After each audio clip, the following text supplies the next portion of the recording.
साथियों, सभी को मेरा सादर नमस्कार।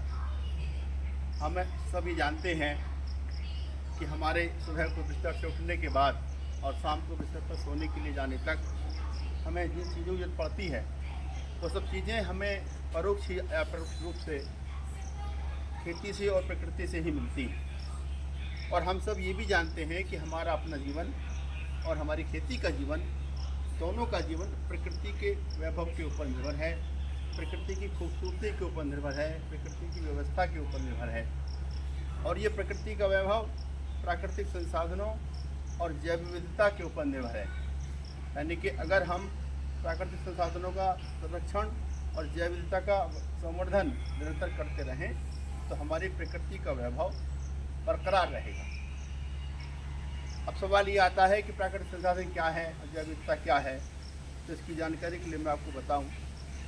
प्राकृतिक संसाधन का मतलब है जड़ जगत की इकाइयाँ, जैसे धरती, आकाश, नदी, नाले, तालाब, पहाड़, झरने, हवा, ये सब प्राकृतिक संसाधन कहलाते हैं, यानी कि जड़ जगत की इकाइयाँ कहलाती हैं।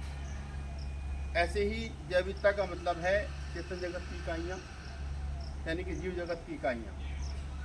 धरती पर जो पेड़ पौधे हैं, पशु पक्षी हैं, जीव जंतु हैं या सूक्ष्म जीव हैं, जल में रहने वाले जलचर हैं, थल में रहने वाले थलचर हैं और नभ में विचरण करने वाले नभचर हैं, वही सब जैव विविधता है, जैसे जगत की इकाइयाँ हैं, जीव जगत की इकाइयाँ हैं। या हम यूँ कहें कि धरती से लेकर आकाश के बीच, धरती के नीचे, धरती के अंदर भगवान ने, कुदरत ने जो भी हमें निःशुल्क दे रखा है, जिसमें से कुछ को हम अपनी आंखों से देख सकते हैं, कुछ को हम देख भी नहीं सकते, वही सब प्राकृतिक संसाधन और जैव विविधता है।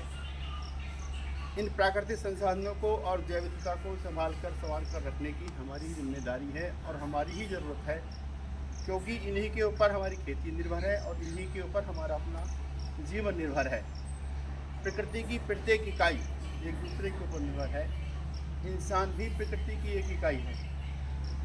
भगवान ने इस धरती पर प्रकृति की प्रत्येक इकाई को यूँ ही पैदा नहीं किया, बल्कि प्रकृति की हर एक इकाई को इसलिए पैदा किया कि उसको यहाँ पैदा करने का उसका कोई ना कोई मकसद, कोई ना कोई उसका औचित्य है।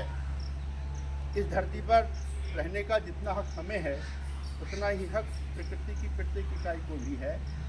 इसलिए हमें चाहिए कि हम प्रकृति की किसी भी इकाई को नष्ट ना करें, बर्बाद ना करें, ख़त्म ना करें, उसे ना मिटाएं और प्रकृति की किसी भी इकाई को परेशान ना करें, उसके स्वास्थ्य को ख़राब ना करें, उसे ना मारें।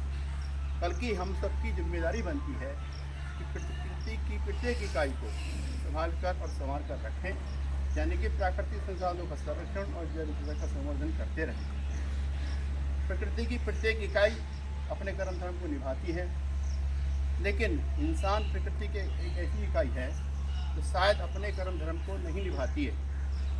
जैसे मान लीजिए पेड़ है, तो पेड़ का काम है कि हमें फल दे, छाया दे, लकड़ी दे, शुद्ध हवा, ऑक्सीजन दे। तो पेड़ अपना काम कर रहा है, वो हमें छाया दे रहा है, फल दे रहा है, लकड़ी दे रहा है और हमें जिंदा रहने के लिए, सांस लेने के लिए ऑक्सीजन भी दे रहा है। ऐसे ही कुत्ते का काम है कि वो अपने मालिक की वफादारी करे, उसकी रखवाली करे, रक्षा करे, वो भी अपना काम कर रहा है। केंचुए का काम है कि वो मिट्टी में अंदर मिट्टी को खाए जाए, ऊपर आए, बार बार नीचे जाए, ऊपर आए। तो केंचुआ भी अपनी जिम्मेदारी को निभा रहा है, अपने कर्म धर्म को निभा रहा है। ऐसे ही गाय का काम है कि वो हमें गोबर दे, दूध दे, सो गाय भी अपने काम को कर रही है। ठीक ऐसे ही नदी का काम है कि वो पानी को एक छोर से दूसरे छोर तक पहुँचाए, तो नदी भी अपने कर्म धर्म को निभा रही है। यहाँ तक कि सूरज, चाँद, सितारे भी अपने कर्म धर्म को निभा रहे हैं। तो हम इंसानों को भी ये ज़रूरी हो जाता है कि हम भी इन पेड़ पौधे, पशु पक्षी, जीव जंतु और सूरज, चाँद, सितारों से इबरत हासिल करें, उनसे सीख लें और हम भी अपने कर्म धर्म को निभाएं। जब हम अपने कर्म धर्म को निभाएंगे तो प्रकृति की व्यवस्था बरकरार रहेगी, प्रकृति का वैभव बरकरार रहेगा और जब प्रकृति का वैभव बरकरार रहेगा तो हमारी धरती माँ का अस्तित्व भी बरकरार रहेगा और फिर हमारा अपना भी इस धरती पर अस्तित्व बरकरार रहेगा।